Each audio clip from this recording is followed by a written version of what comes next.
بسم اللہ الرحمن الرحیم۔ السلام علیکم، میں ہوں بشار صدیق۔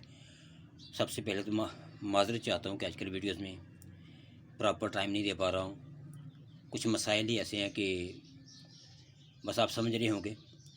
بڑھتے ہیں اپنے اصل موضوع کی طرف۔ خواجہ آصف سے لاکھ اختلاف کریں، لیکن اس نے مشرف دور میں اسمبلی کے فلور پر کھڑے ہو کر فوج کو للکارا تھا اور کہا تھا کہ یہ ہماری ہڈیوں سے کودا تک نکال کر کھا چکے۔ 65 کی جنگ ہاری، 71 میں ہارے گو، کارگل میں ہارے، وغیرہ وغیرہ۔ اس وقت تک خواجہ آصف کا قائد نواز شریف فوج سے ڈیل لے کر جدہ بھاگ چکا تھا، پھر بھی خواجہ آصف نے فوج پر پریشر بنائے رکھا۔ آج جو ظلم عمران خان پر ہو رہا ہے، اس کا اشر اشیر بھی نواز شریف پر نہیں ہوا۔ لیکن کیا پچھلے 6 ماہ میں پی ٹی آئی کے کسی ممبر نے اسمبلی کے فلور پر کھڑے ہو کر عمران خان کے حق میں اس طرح آواز بلند کی؟ اسٹیبلشمنٹ کے فاشزم کو للکارا، ان کے مظالم کے خلاف باقاعدہ نام لے کر احتجاج کیا؟ آج اسمبلی میں شیر افضل مروت پولیس والے کی پھٹی شرٹ کا مذاق اڑاتا رہا اور سب ہنستے رہے۔ کیا پی ٹی آئی میں ایک بھی مرد نہیں جو اسمبلی میں کھڑا ہو کر فوج کو ٹف ٹائم دے سکے؟ یا یہ سب کے سب کمپرومائزڈ قسم کے باسٹرڈز ہیں؟ پی ٹی آئی میں سب اپنے کاروبار اور نام فوج سے بچا رہے ہیں۔ عمران خان کی کسی کو فکر نہیں۔ رہی بات خواجے کی، تو جس شان سے خواجہ فوج کے خلاف کھڑا تھا تو واپس بیرکوں میں بیچ کر مڑتا۔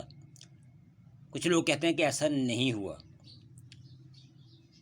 کہتے ہیں کہ خواجہ ایسا لیٹا کہ باجوہ کو ابو بنا کر عثمان ڈار کی سیٹ چھین لی۔ اس ملک میں کوئی بھی سیاستدان نہیں رہا، سب کے سب اسٹیبلشمنٹ کے نیچے لیٹے ہوئے ہیں۔ یہ سب کے سب کمپرومائزڈ ہیں۔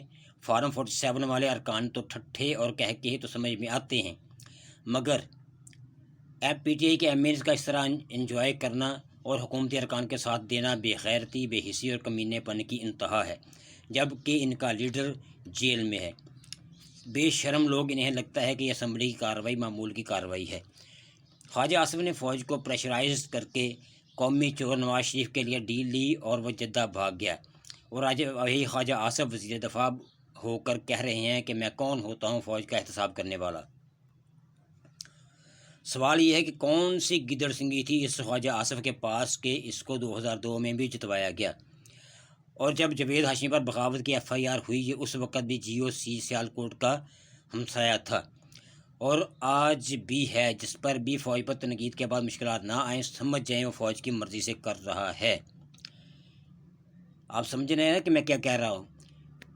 کہ پی ٹی آئی والوں پر ظلم کے پہاڑ توڑ دیے جاتے ہیں، لیکن نون لیگ اور پیپلز پارٹی میں اگر کوئی فوج کے خلاف بات کرے، جیسی بھی تلخ سے تلخ بات کریں، لیکن اس کے خلاف کارروائی نہ ہو، تو سمجھ لے کہ فوج کی مرضی سے کر رہا ہے۔ بابا جی، جب زرداری نے اینٹ سے اینٹ بجانے کی دھمکی دی تو کسی جیلے کو اٹھایا گیا نہیں، بلکہ صدارت ہی دے دی گئی۔ یہ تو ان کے پرانے ڈرامے ہیں۔ ہم تو یقین بھی نہیں کرتے اگر اب یہ فوج کو گالیاں دے دیں تو پھر بھی ان کو کوئی ہاتھ نہ لگائے۔ تو کیا کبھی نون لیگی کارکنوں کے ساتھ کبھی سنا آپ نے کہ یہ جو دہشت گردی ہے اس کے پیچھے وردی ہے والا نعرہ مار کر نون لیگ کے 40-50 نوجوان اٹھا لیے گئے ہوں اور مار دیے گئے ہوں؟ ایک بندے کا بھی نقصان نہیں ہوا۔ ایسے نعروں کے لگانے پر بھی آخر یہ سب کیا ہے؟ کوئی بتلائے کہ ہم بتلائیں کیا؟ ملتے ہیں اگلے ولاگ میں، تب تک کے لیے خدا حافظ۔